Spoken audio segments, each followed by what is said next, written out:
In this video, Idiot Atheist Reads Christian Literature, I'm going to read one of the most disgusting verses in this Bible.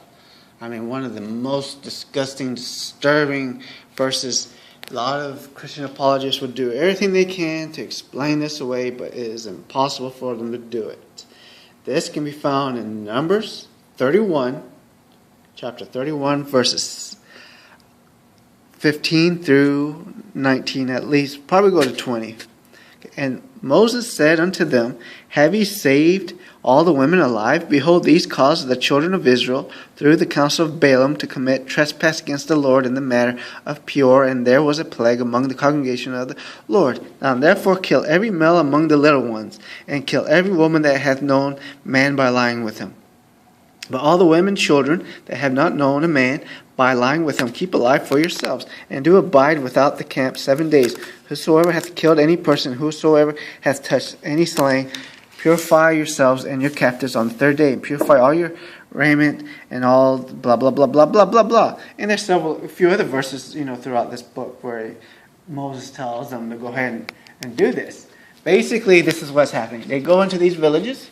These young girls, little girls, get to see their entire families, friends, neighbors slaughtered in front of them.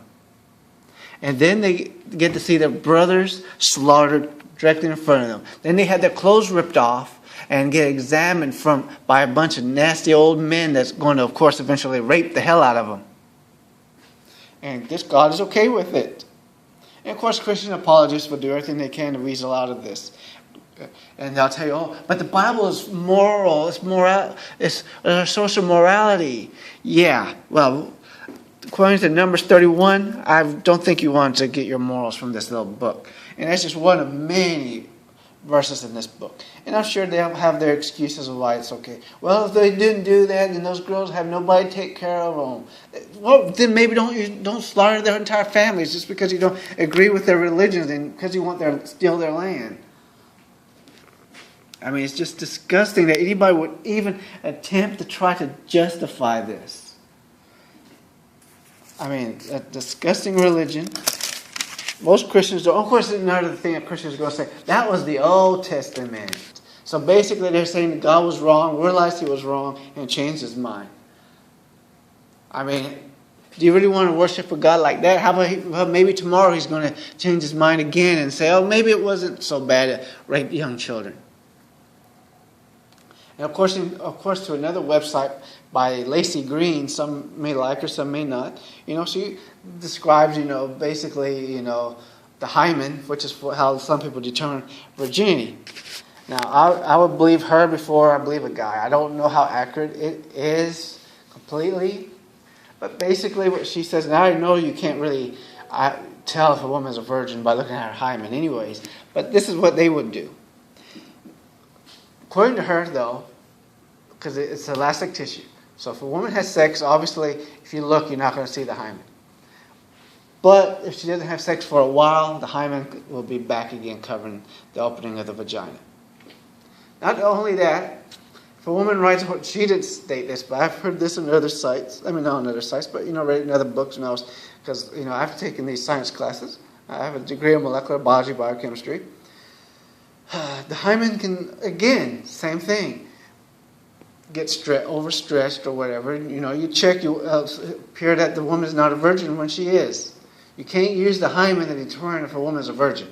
An all-knowing, omniscient God should know this. But this God did not know this, because he doesn't give any instructions on how to tell if a woman is a virgin. And of course, there's some more verses in this Bible that you got to give some of them to the priest, because you're supposed to give 10%. So basically, they become temple prostitutes.